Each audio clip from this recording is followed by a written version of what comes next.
Good day to you one and all. It is I, Justin Hawkins, and this is Justin Hawkins Rides Again. Today is a really sad day because I'm talking about Terry Reid, whose death was announced this week at the age of 75. If you Google his name, you're going to see a lot of stuff about Led Zeppelin. He's kind of synonymous with Led Zeppelin for reasons that I shall explain. But to me, he is, or was rather, is, and shall always be the greatest voice. The greatest voice.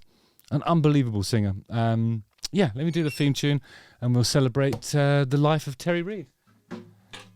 Justin Hawkins rides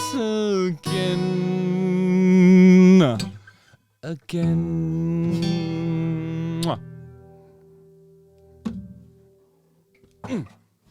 So, if you haven't heard of Terry Reid, you're not alone. Don't despair.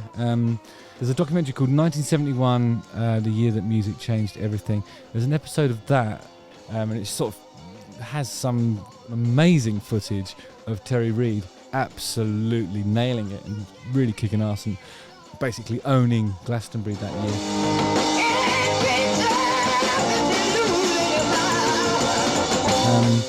And I think someone posting on Reddit summed it up best when they wrote, Terry's talent never delivered the fame that it should have if talent equaled fame, which of course it doesn't. I mean, I think I've had this conversation not too long ago with David Brewis from Field Music about,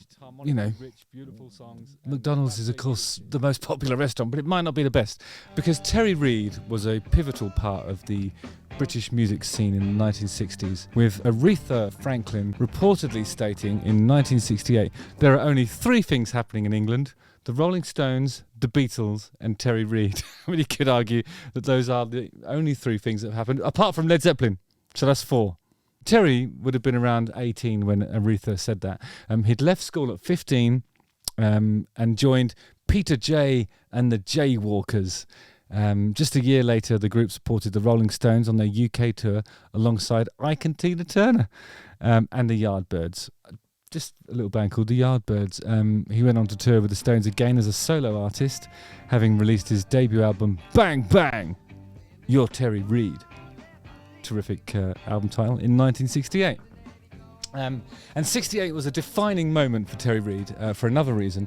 If you read any of today's obituaries, because it was in 1968 that a young Jimmy Page asked Terry to join his new band. Many headlines report that he turned down Led Zeppelin, and that is a story that I've heard, but I think there's a little bit more to it than that. The reality is he was crucial to its formation. Unable to meet Page's timetable due to the Stones' tour, Reid actually introduced Band of Joy's Robert Plant and John Bonham as a good fit. So he kind of provided Jimmy Page with half of Led Zeppelin, which is kind of what a gift. And it wasn't the only time Reid's vocal talents were sought, of course. Later, he passed on an opportunity to front Deep Purple. I mean, Deep Purple have had plenty of brilliant singers over the years.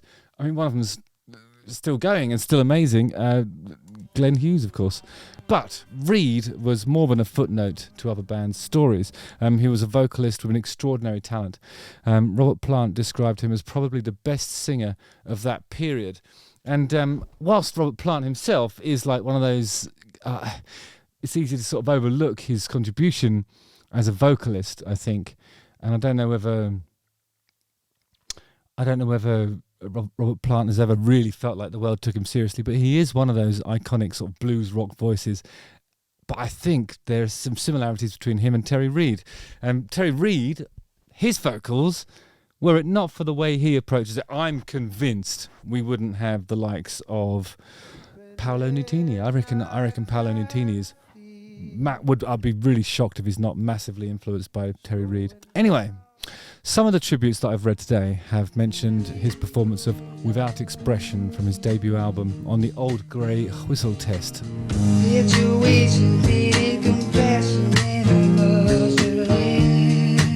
He composed that song at the age of 14, and it went on to be covered by artists including The Hollies, REO Speedwagon, John Mellencamp, Crosby, Stills, Nash and Young, Graham Nash was in fact a friend and an early champion of Terry Reid, and later produced an album that for me sums up the best of Terry Reid. The album's called Seed of Memory, and it came out in 1976. The first thing I noticed when I listened to that record, and it was Rufus Tiger Taylor, our drummer, of course, who introduced me to Terry Reid on a wonderful boat trip. We were rowing across, it doesn't matter, but we were on a boat and he played it, and it changed my life, really, because I've been listening to it ever since. It was Terry Reid's fourth studio album, following 1973's River, and had songs like Faith to Arise, which, I mean, I know it's the opening track and it's a bit of an obvious one to go to, but for me, that's a song that I just listen to all the fucking time. I can't get past it. Seed of Memory's amazing. Brave dreams are that a kindle from ashes. My brother listened to it and just marvelled at how out of tune the bass is. But who cares? It's like, it's all about the vocal. And it's such a, I don't know, it's such a... There's so much range in the delivery of that vocal on Seed of Memory, which is the title track, obviously. Oh God, what shall I listen to? I don't know. Let's do Faith to Arise. I'm going to listen to it. Again.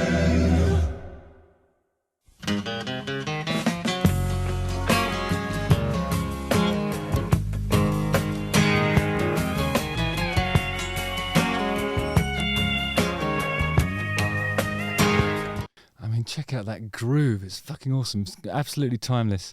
There's a really interesting arrangement on this song as well. It's kind of like compositionally, I can't remember if it goes. So, like, if you think about the verse as the A section, that's this, or the intro.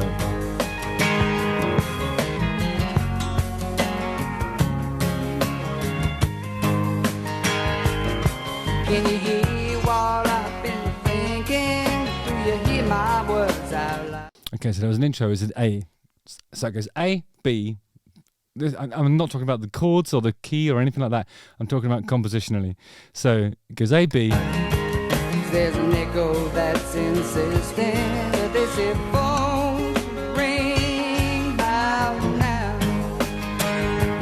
But when it does, there ain't no question. But when it don't, I wonder why.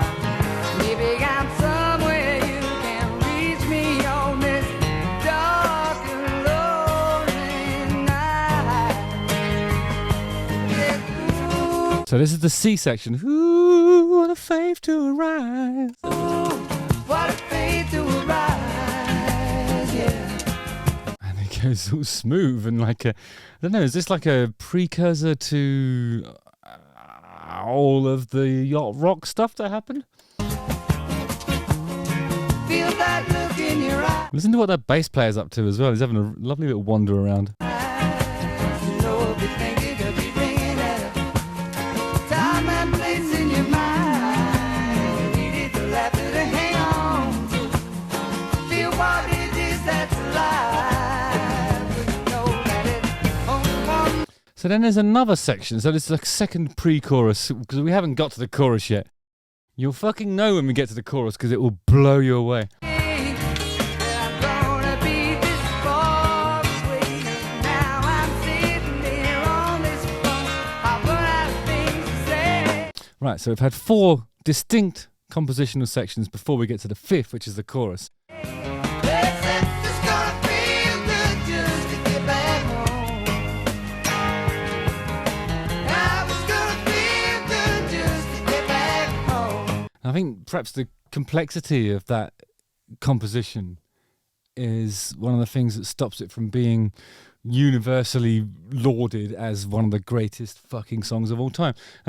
The sort of thing that, you know, people like Kid Rock would be plundering to do his shitty ass fucking modern version of. You know what I mean? Like, this is the groove, the way it makes you feel, the harmonies and everything. It's incredible, and it gets more complicated. What I love about this is that in the second verse there's an extra section. So instead of having like 5 distinct, you know, compositional segments, when you get to the end of the chorus, there's a 6th. I'll show you. I mean, that is that voice is when Paolo Nutini's doing his best stuff. That's what he sounds like, and that's what I mean. I think it'd be really hard to imagine Paolo Nutini not having been influenced by this.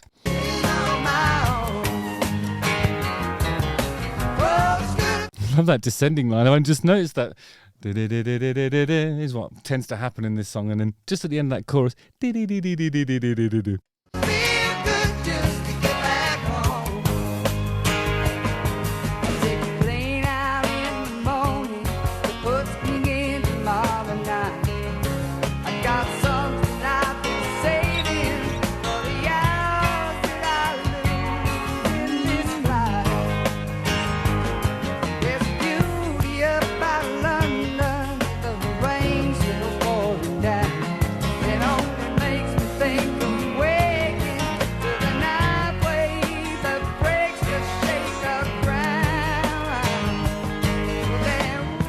So here we go to that lovely sort of ooh, what a fave to arouse, which is what we had in the first verse. It gets a little bit more complicated after that. What a fave to arise.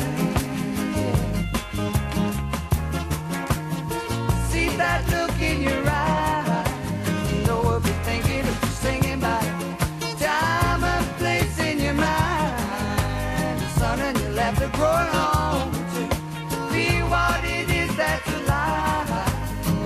You know that time. So here's like a middle eight section. This the sixth compositional element happens at 3 minutes. We haven't even got to the second chorus yet. This guy wasn't making pop records.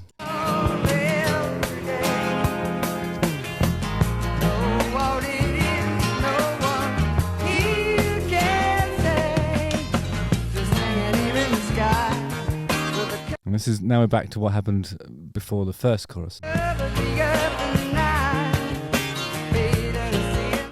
what that bass playing is unbelievable. I don't think I've properly studied that before. It's just beautiful.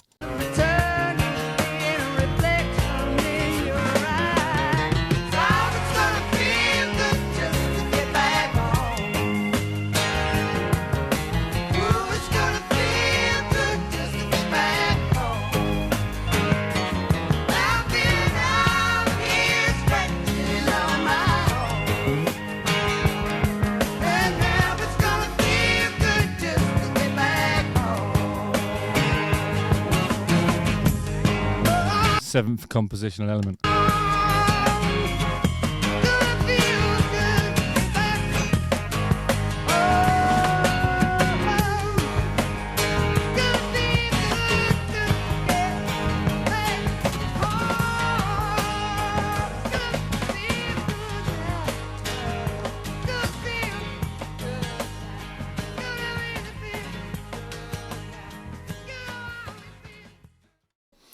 Oh my God, that's the best song ever written.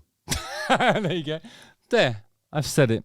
It's fucking amazing. This whole album's just full of really great stuff. Loads of variety in it. Not sure what else to suggest, really. I think, you know, at the beginning of this channel, I used to do things like I would talk about top to bottom banger albums. This is one of them.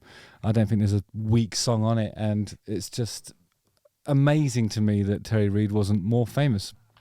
But with so many headlines today about Reid's contribution to Led Zeppelin, perhaps it's only fair to let Robert Plant have the last word. Terry Reid's enthusiasm and encouragement were incredible back then. Still teenagers, we crashed each other's gigs and crucified Donovan's song, Season of the Witch, time and time again. So much fun, so on it. He was all of everything, such charisma. His voice, his range, his songs capturing that carefree era. Super lungs indeed. He catapulted me into an intense new world he chose to decline. I listen now to his album The River and shed a tear for my brother in arms. Oh, gorgeous. All right, that's a lovely thing. Lovely way to end it. Justin Hawkins Rides Again. Don't forget to like, subscribe, hit the bell for notifications, do all those things, but most importantly, celebrate the life and work of Terry Reid and start at Seed of Memory and listen to that album top to bottom. You'll discover that it's the soundtrack. It could be the soundtrack for more or less anything that you're doing, because it's fucking ace, and they don't make them like that anymore. They really don't. Yes, a sad day indeed. Nice one, guys. I'll see you on the ice.